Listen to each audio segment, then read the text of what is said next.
Experts reveal why drinking alcohol at night wakes you up at 3 a.m. You may have come home after a long day at work. You have dinner, put kids to bed, then you have your usual nightcap before drifting off to sleep. Or perhaps you're at the pub for the work Christmas party and you think you'll just have one more drink before heading home. The last drink might help you fall asleep easily, but your nightcap can also wreck a good night's sleep. How could it do both? Here's what's going on in your body when you drink alcohol just before bedtime. And if you want to drink at the Christmas party, we have some tips on how to protect your sleep. What happens to my body when I drink? Soon after you drink, alcohol enters your bloodstream and travels to your brain. There, it affects chemical messages known as neurotransmitters and slows down communications between nerve cells. Certain regions of the brain are particularly vulnerable to the effects of alcohol. When alcohol interacts with cells in the regions, the overall effect leads to those characteristics: feelings of relaxation, lowered inhibition, slurred speech, and many induce feelings of drowsiness and lethargy. Alcohol can also have immediate effects on the heart and circulatory system.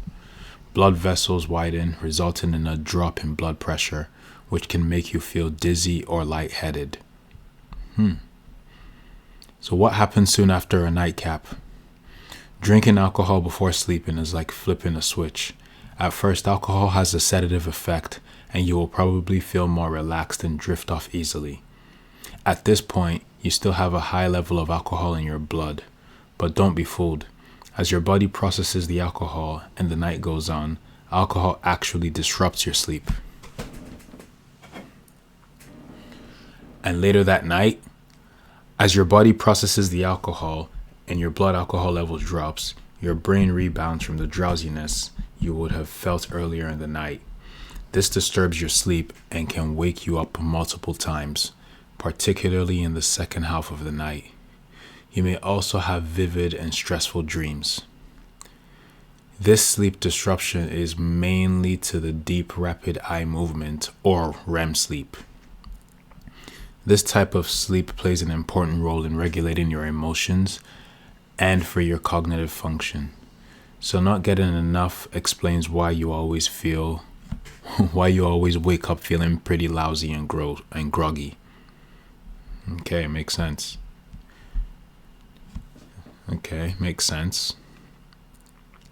Drinking alcohol before bedtime also tends to mean you sleep less overall, meaning important rest and recharge time is cut short.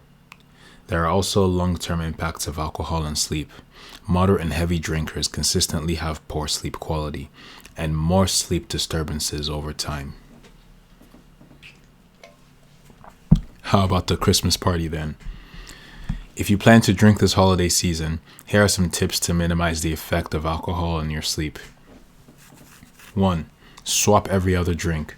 Try swapping every second drink for a non-alcoholic drink. The more alcohol you drink, the more sleep disruption you can expect. Reducing how much you drink in any one sitting can minimize the effects on your sleep.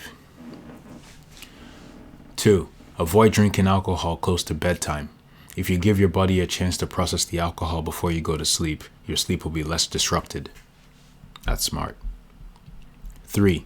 Eat while you drink. Drinking on an empty stomach is going to worsen the effects of alcohol, as the alcohol will absorb faster. So try to eat something while you're drinking.